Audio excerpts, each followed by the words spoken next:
Bismillahirrahmanirrahim. Assalamualaikum warahmatullahi wabarakatuh.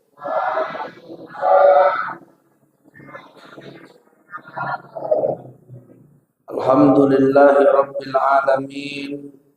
Assalatu wassalamu ala asrafil anbiya'i wal mursalin Sayyidina wa maulana Muhammadin wa ala alihi wa ashabihi ajma'in.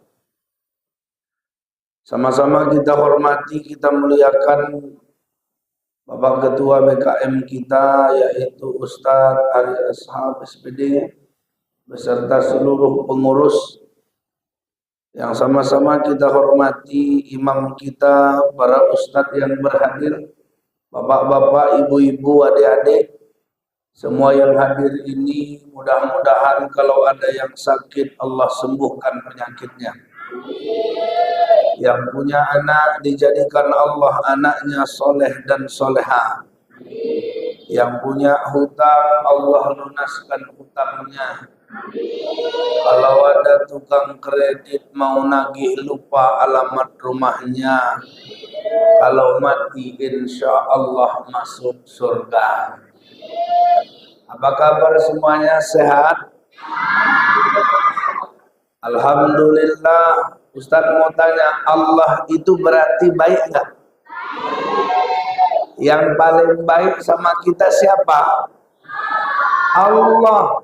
Allah kasih kita nikmat tiada terkira, tapi ucapkanlah alhamdulillahirabbil. Salawat dan salam kepada Nabi kita Muhammad sallallahu alaihi wasallam. Allahumma salli ala sayyidina Muhammad wa ala ali sayyidina Muhammad. Marilah kita awali kajian kita ini dengan sama-sama bersolawat kepada Nabi sallallahu alaihi wasallam.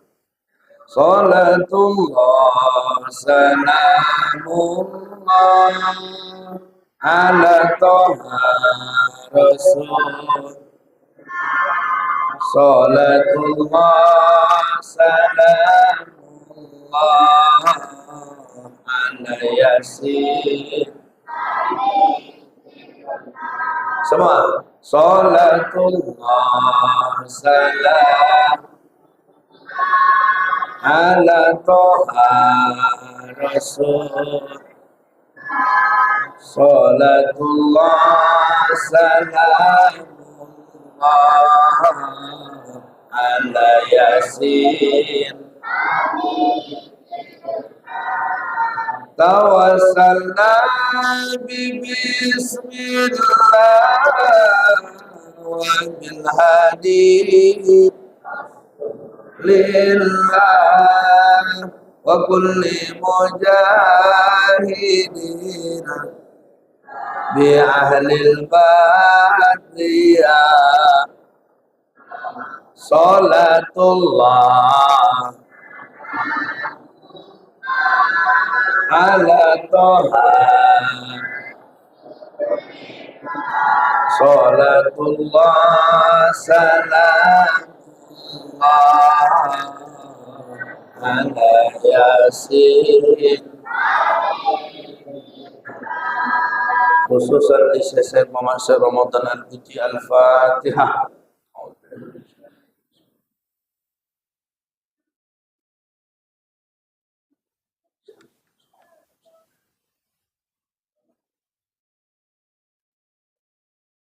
Jemaah sekalian yang dimuliakan oleh Allah Subhanahu wa taala. Yang lalu kajian kita adalah keikutsertaan Nabi membangun Ka'bah. Berarti usia Nabi 35 tahun. Adik-adik umurnya yang ini berapa tahun? 6. Oh. Kalau Ustadz kira-kira umur Ustadz berapa tahun? 50. Dilanjut kali coba. Ya, umur Ustadz 34 tahun. Berarti umur Nabi tua setahun, Nabi ikut membangun Ka'bah. Umur Nabi 38 tahun, Nabi sudah lebih suka menyendiri ke Gua Hiro. Rupanya Pak, di saat Nabi akan diangkat menjadi Rasul dengan turunnya wahyu, saat itu Nabi lebih suka menjaga dirinya. Bu, Ibu kalau di ini apa namanya? Desa apa? Sukamaju. Kalau di desa Sukamaju ini saya tanya, ada nggak yang lewat nggak nutup aurat? Ada? Ya, oke. Ada nggak yang kita dengar nyeritai orang? Ada? Ada. Ada yang nggak kita tengok yang boncengan, apalagi malam tahun baruan semalam? Ada? Ada. Ada kadang-kadang nggak lagi nggak lagi ada rasa malunya. Ada kan Bu? Kalau dulu ibu-ibu, bapak-bapak kita lebih terhormat karena kita dulu kan pakai surat, betul? Aku walaupun kayak gini pakai surat dulu Pak. Mana ada pakai WA jumpa bonceng dulu ya kan Pak? Surat. Ku tulis surat tuh. Kalau aku agak romantis sedikit, nggak tahu lah kalau bapak. Ku tanam tebu, ku tunggu luas, ku kirim surat, ku tunggu balas.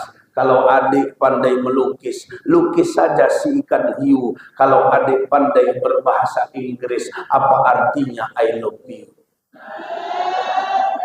Sana gunung, sini gunung, tengah-tengah telaga biru. Sana bingung, sini bingung, kita berdua menanggung rindu. Gunung akan kudaki, lautan ku seberangi, paret aku lompati, jembatan aku titi demi membuktikan cintaku kepadamu. Kalau kamu tidak percaya, belahlah dadaku.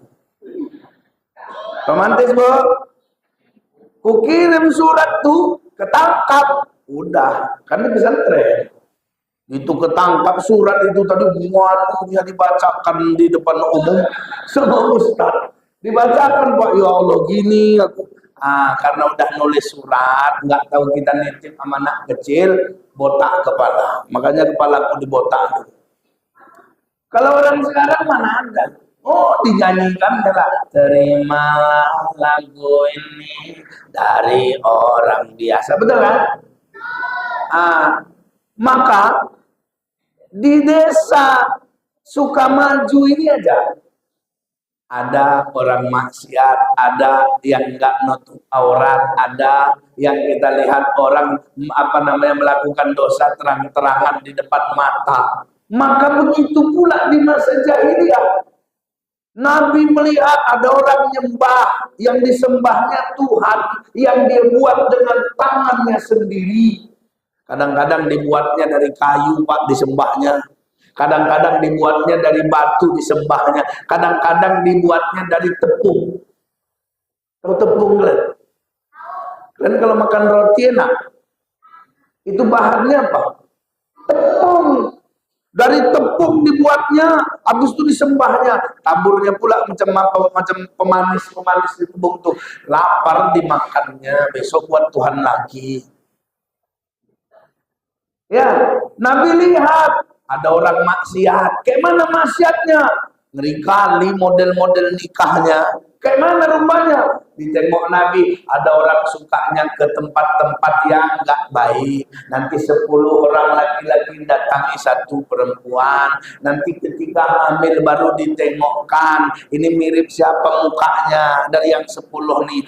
Itulah jadi suaminya. Ini pemandangan-pemandangan yang menurut Nabi agak dijauhi. Maka orang-orang yang baik itu Pak, semakin kita baik, semakin gak enak kita nengok yang gak baik itu. Makanya Bapak kalau semakin sering ngaji, semakin aktif di masjid, semakin suka mendengar ceramah, itu berarti hati udah diatur Allah menjadi lebih baik. Dengar azan tuh, Allahu Akbar,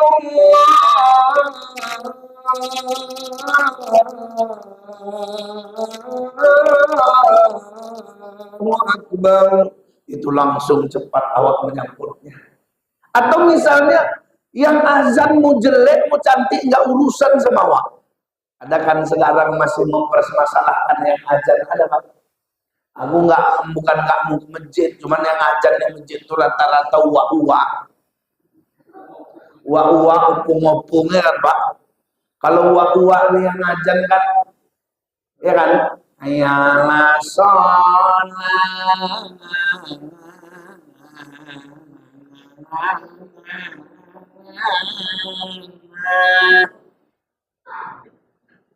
Iya kan? Itu saya pernah di Tanah Karo, Pak, yang ngajar macam mulandek di lagu kamu. Iya, subuh-subuh saya tengok yang ngajar. As-salatu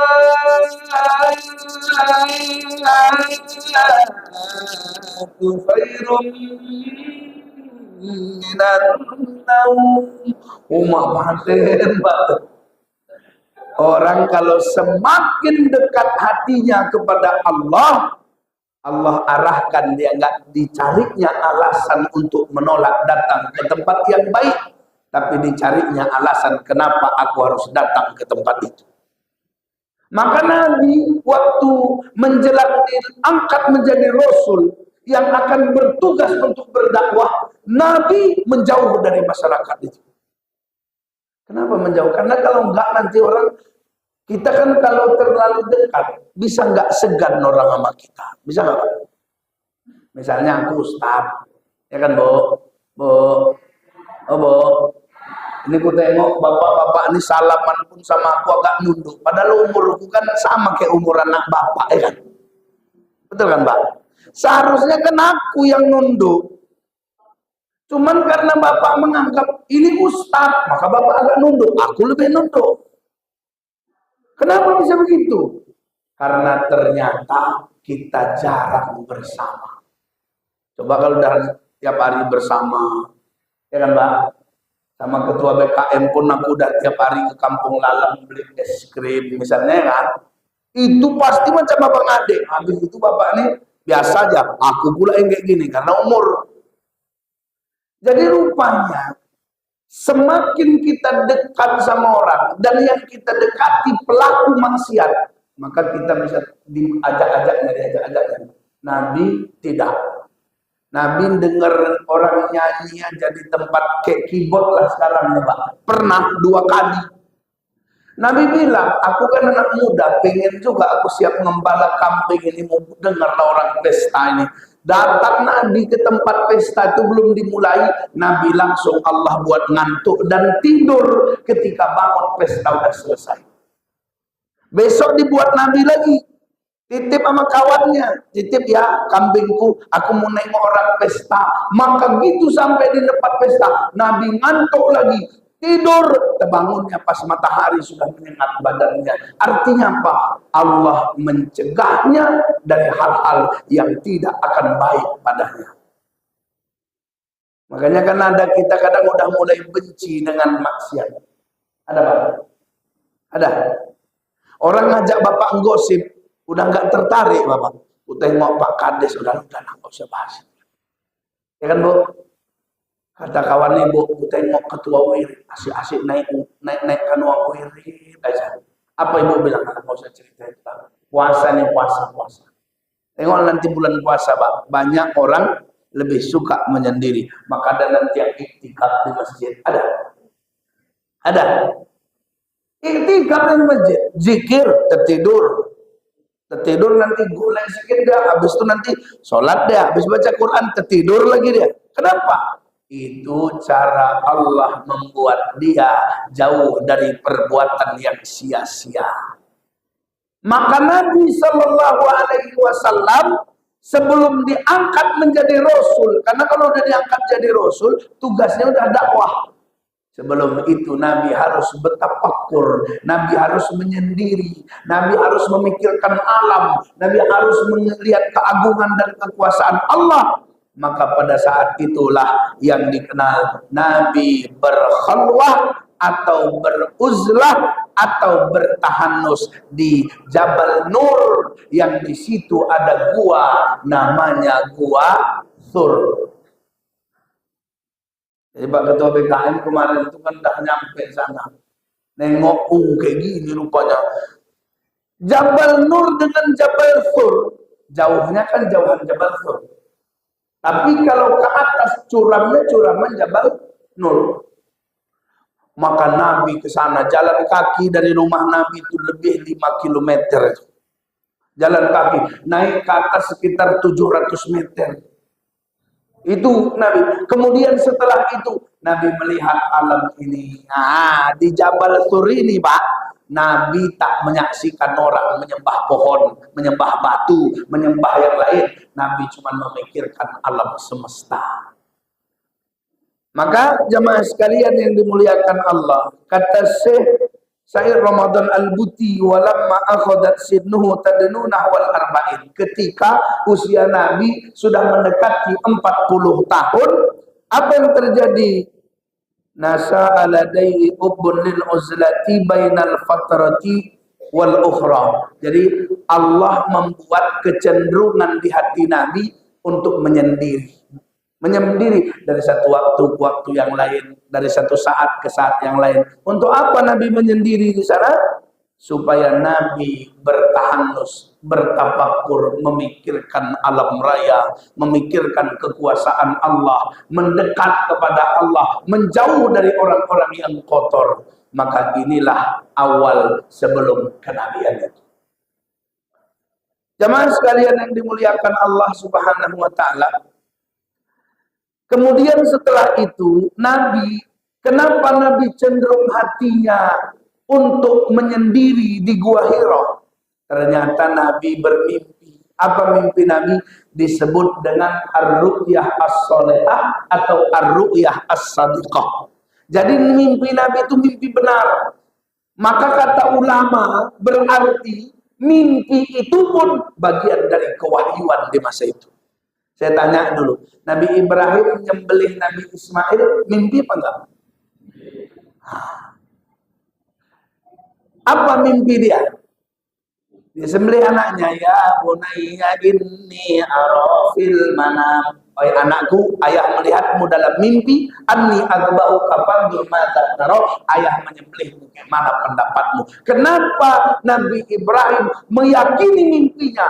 Karena dia tahu mimpinya bagian dari wahyu.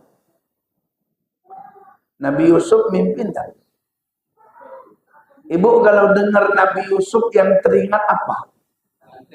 Wah, betul tuh Pak. Kalau dengar Umar bin Khattab yang teringat apa? Wah, itu nanti kita bahas Umar. Nggak ngeri sedap juga kalau ada Umar ini kan Pak. Kalau Nabi Yusuf terbayang gantengnya, ya sampai-sampai orang latah. Asal ada orang hangu bacakan surah Yusuf. Termasuk yang latah bapakku sama mamaku. Makanya 5 anaknya tadi udah 4 yang udah lahir laki-laki. Ini 1 ngikut bapak, 1 ngikut mama. Karena bapakku itu kulitnya hitam, mamaku kulitnya putih. Kata wawakku, bapakmu itulah yang paling hitam di kampung, mamamu yang paling putih. Cuman bapakmu lumayan luas kebun kopinya. Ya Bu? Ya Pak? Jadi rupanya dibaca surah Yusuf. Nah, ini di masaku karena ada anaknya hitam putih. Nggak hitam nggak putih. Habis itu kadang hitam kadang putih kan Pak. Habis itu pas giliran aku baca. Laqad kana fi Yusuf wa ikhwatihi ayatul lisailin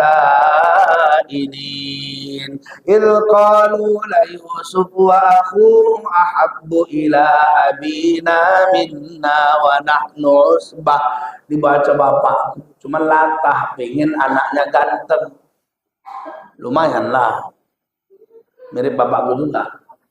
Yang kedua, pengen anaknya disenangi. Nabi Yusuf itu kan disenangi. Semua orang suka sama dia. Bapak-bapak, ibu-ibu, anak kecil, semua senang sama dia. Yang ketiga apa? Dia pengen anaknya, supaya anaknya ini sehari-harinya seperti orang yang memiliki kedudukan. Walaupun muda dia dituakan orang. Itu Nabi Yusuf. Maka jemaah sekalian yang dimuliakan Allah, Nabi Yusuf mimpi enggak dulu? Mimpi Allah ceritakan dalam Al-Quran. Il qala Yusuf li abihi ya abati inni ra'aitu ahada asyara kawkaba.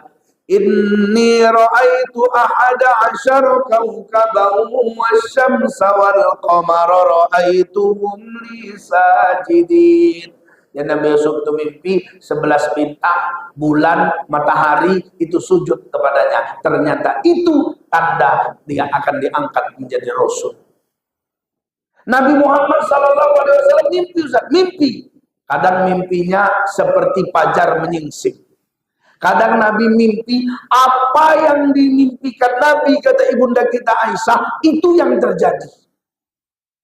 Pernah nggak kita mimpi langsung terjadi? Ini aku cerita pengalaman sedikit. Sebelum ada banjir kemarin tuh aku mimpi banjir, aku ceritakan sama biniku di rumah. Dek, cuman aku manggilnya nggak Anjeli karena aku bukan Rahul. Aku Ustadz India ya kan Pak. Dek, gue bilang, mimpi Buya semalam. Apa itu? Banjir di mana-mana. Terus habis itu berjalanlah Buya jauh kali sama ini pergi kami ke kampung nyari bapak ke sana. Rupanya batulan banjir. Apa kata biniku? Jangan-jangan itu apa mau jadi nabi? Diam kok, aku bilang. Mana ada nabi zaman sekarang, itu kebetulan. Mungkin tah nengok apa air mimpi banjir ya kan Pak. Cuman intinya gini, Nabi itu gitu mimpi, apa yang dia mimpi jatah. Jelas, ini tanda-tanda bahwa Nabi bukan manusia bi. Muhammadun basyarun wa laysa kal basyari bal huwa yaqutatun wa nahnu kal ajari maulaya sholli daiman ala habibi khalqi kullihim. Jadi Nabi itu bukan manusia biasa. Kalau kita manusia biasa. Bal huwa yaqutatun, Nabi seperti batu permata, batu mulia. Wa nahnu kal hajari, kita hanya batu biasa. Maka Nabi gitu mulai bermimpi itu Bapak Ibu. Saat itu Nabi lebih suka menyendiri daripada berinteraksi dengan orang yang tidak bertuhan itu. Musyrik orang, menyembah kepada berhala. Itu di sekitaran Ka'bah ada 360 berhala yang mereka sembah. Maka jamaah sekalian yang dimuliakan oleh Allah Subhanahu wa taala, ketika Nabi berangkat, Nabi kan hatinya memilih di Jabal Nur. Di Jabal Nur ada gua yang sangat kecil, namanya Gua Hiro. Gua Hiro itu kan nggak sama kayak gua di Jawa. Kalau gua di Jawa, apalagi gua Angling Dharma, Mak Lampir, ya kan Pak? Oh, itu kan luas. Bahkan ada aliran sungai di bawah tuh mata air. Ini guanya di atas. Begitu nyampe ke atas agak turun ke bawah sedikit. Udah siap itu seperti tumpuan batu saja, sempit. Tapi Nabi memilih tempat itu atas bimbingan Allah Subhanahu wa ta'ala. Gitu Nabi berjalan, bayangkanlah Pak, jalan sendiri, bermalam di sana.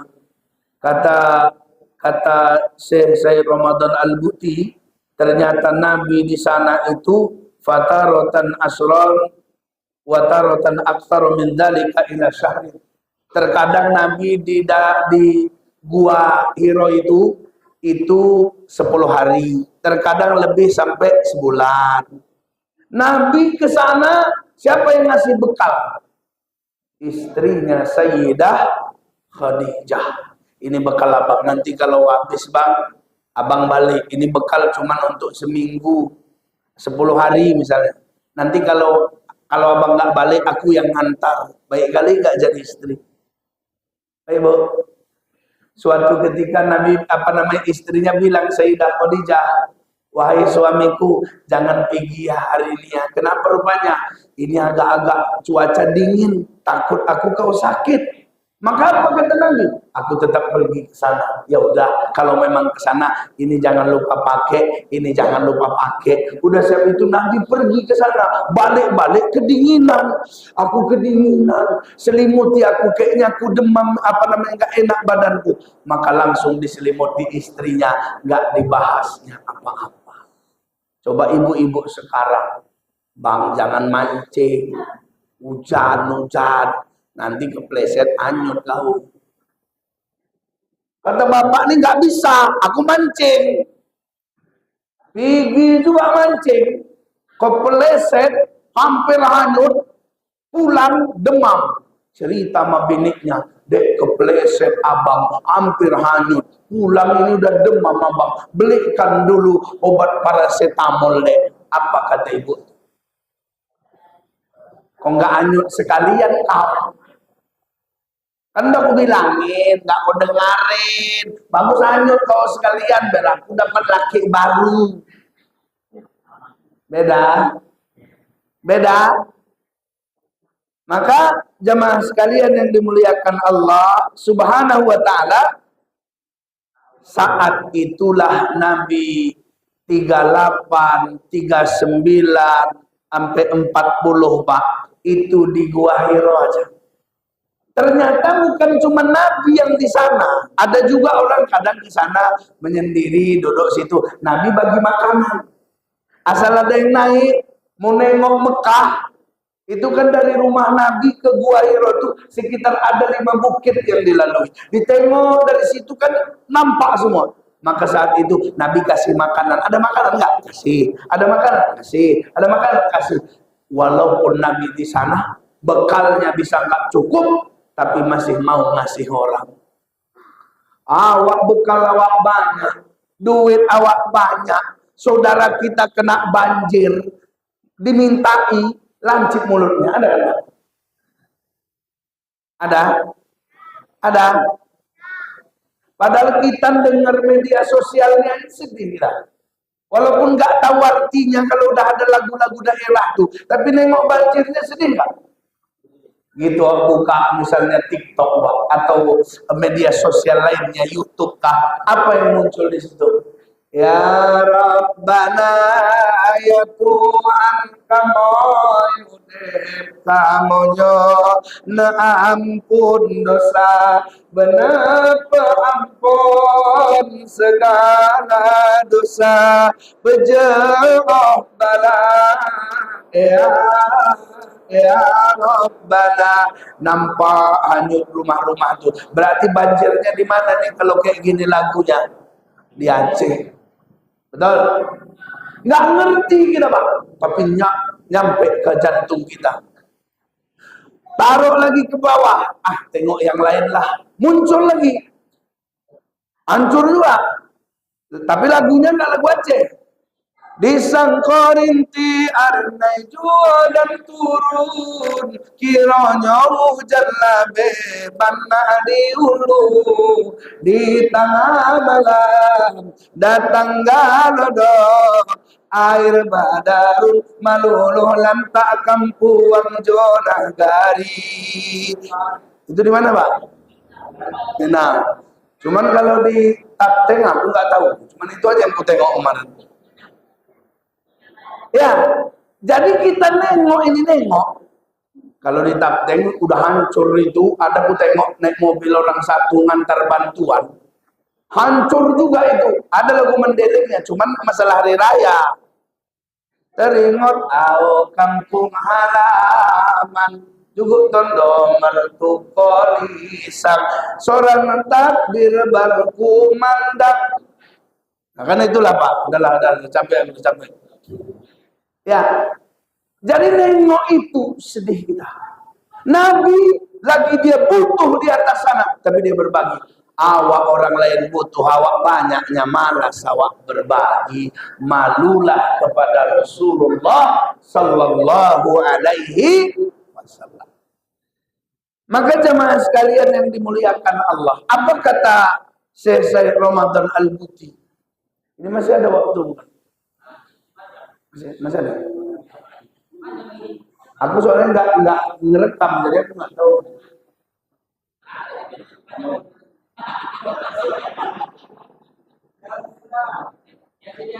Oh gini ceritanya nih Pak ya. Ini kurasa. Kalau ustadz lain, lama memang ustadz itu selesai. Tengoknya kan di YouTube itu, tengok hampir 1 jam. Ku tengok YouTube-ku 25 menit, ya kan Pak? Makanya aku rasa ini sengaja.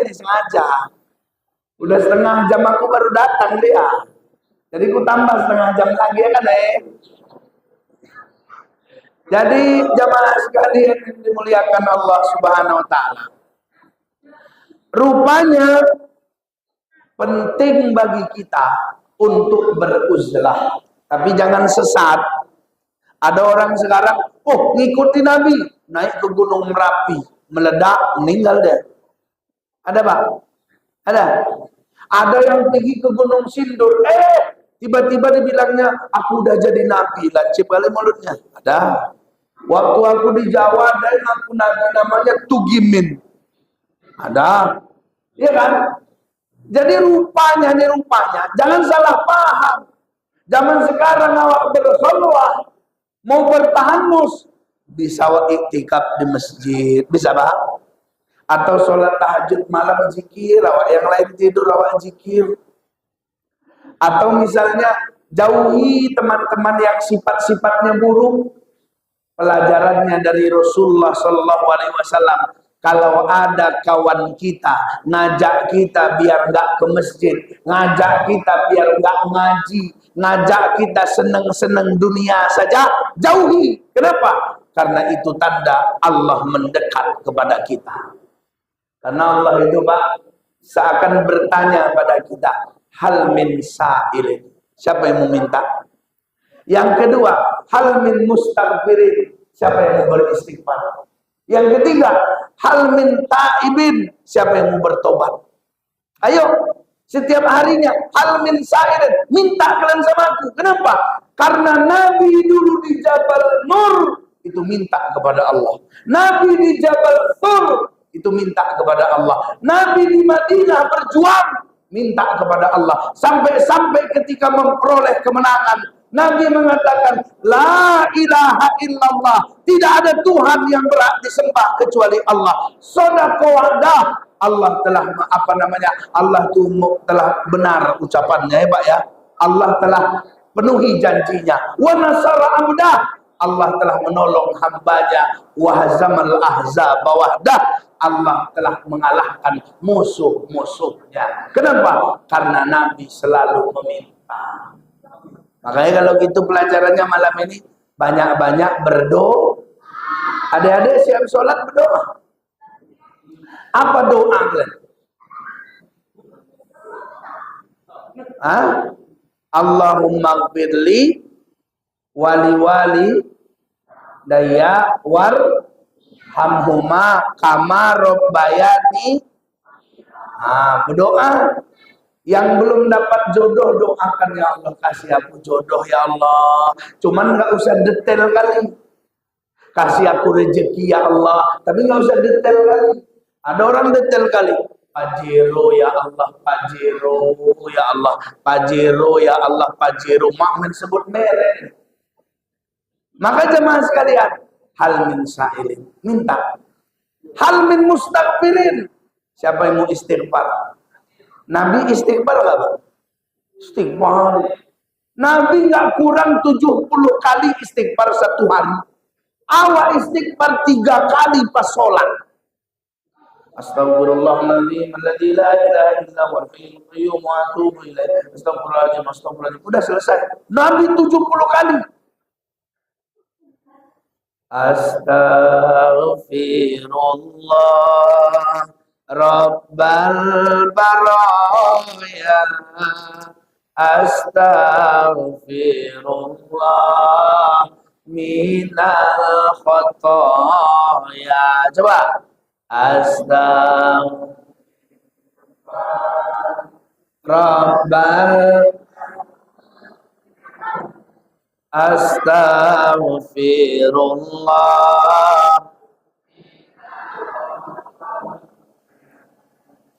Astaghfirullah. Terus Rabbal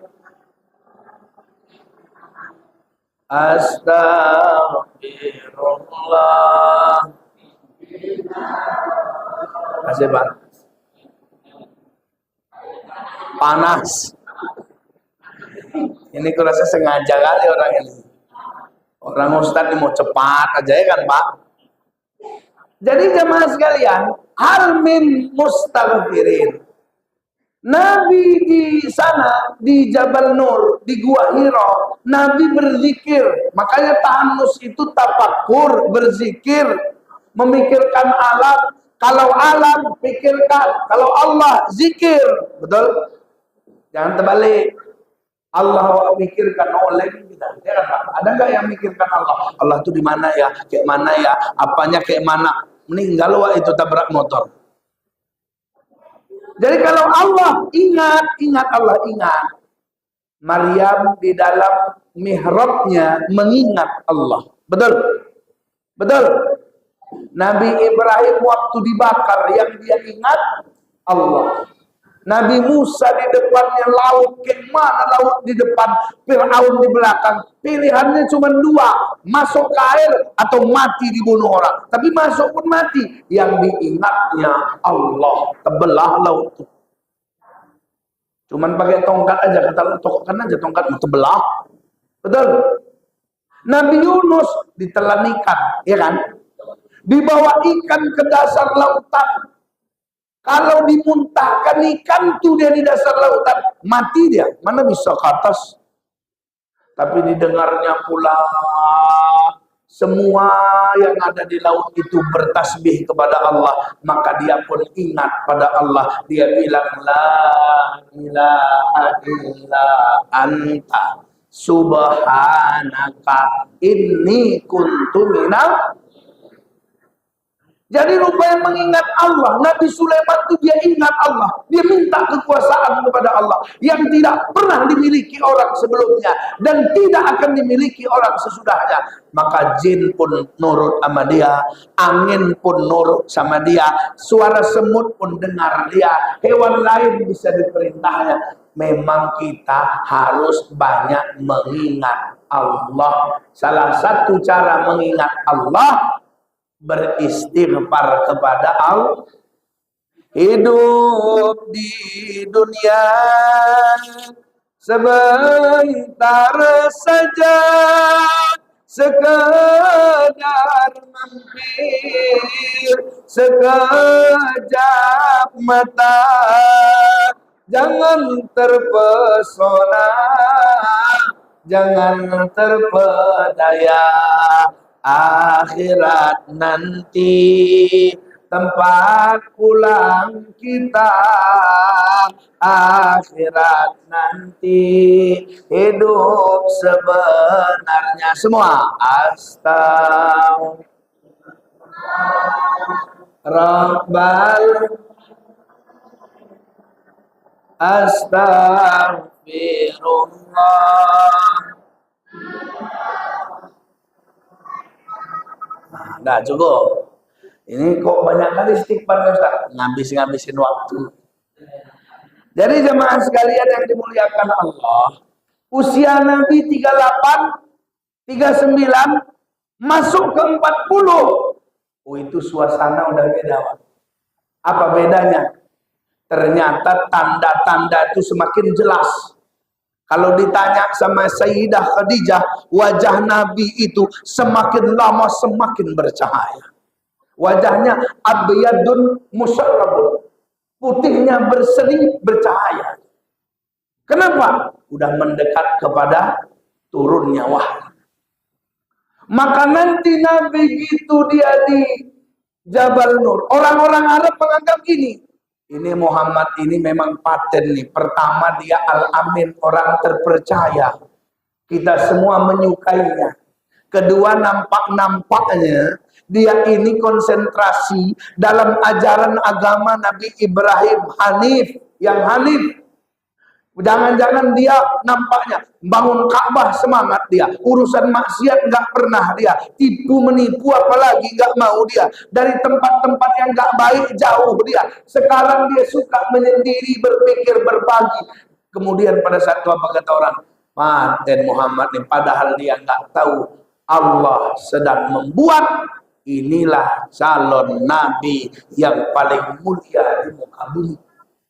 Yang nantinya Nabi ini tidak sekedar banyak umatnya, tapi mukjizatnya pun luar biasa. Mukjizat Nabi Musa cuman bisa dipakai oleh dia membelah laut. Kalau Taurat kan tidak terjaga, Zabur pun nggak terjaga, tapi Al-Quran terjaga nggak? Sampai hari kiamat. Kalau mungkin Nabi Nabi yang lain banyak musuh. Nabi naik ke langit, naik nggak Nabi ke langit? Naik, nanti ada Isra dan Mi'raj. Tengok udah ada fotonya sebelah situ, ya kan? Berarti kalau gitu gimana nih Pak Ustaz? Ingat bahwasanya Allah itu menjadikan Nabi sebagai Rasul, dibuat Allah prosesnya, dibelah dadanya, dibersihkan hatinya, dipenuhi dengan iman, ilmu, dan hikmah. Kemudian dengan sendirinya Nabi menjauh dari orang-orang yang tidak baik padanya. Kemudian di usia 40 datanglah satu sosok menemuinya di Jabal Nur. Datanglah satu sosok menemuinya di Gua Hira. Sosok ini tak pernah dilihatnya sebelumnya. Datang-datang nggak mengucapkan salam seperti kita, nggak negur basa-basi, nggak ngajak kenalan, tapi langsung mengatakan Iqra, bacalah. Itu membuat Nabi luar biasa. Gitu Nabi bilang, ma'ana bi qori. Dia peluk badan Nabi sehingga kata Nabi, hampir nggak bisa bernapas aku. Dilepasnya. Kemudian dia bilang, Iqra. Kemudian Nabi bilang, ma'ana bi qori. Dipeluknya lagi sampai aku nggak bernapas, dilepasnya lagi. Inilah yang terjadi di usia Nabi ke-40 tahun. Ini nanti kita ceritakan bulan depan kan nggak ada lagi kan? Oh, dapat sekali lagi. Tanggal 8. Oh, tanggal 8. Oke. Baik, berarti bulan depan lah ini Pak ya. Bulan depan. Ini nanggung kali, panjang ceritanya nih. Ini aku lanjutkan nanti jam 10 kan gak enak aku sama kalian kan. Jadi inilah hari ini kajian kita, usia Nabi 38, 39, 40, dan nanti Nabi akan diangkat menjadi Rasul. Berarti pertemuan berikutnya adalah turunnya wahyu dan dakwah secara sembunyi-sembunyi. Inilah yang dapat saya sampaikan. Mudah-mudahan bermanfaat. Usikum wa nafsi bitaqwallah. Assalamualaikum warahmatullahi wabarakatuh.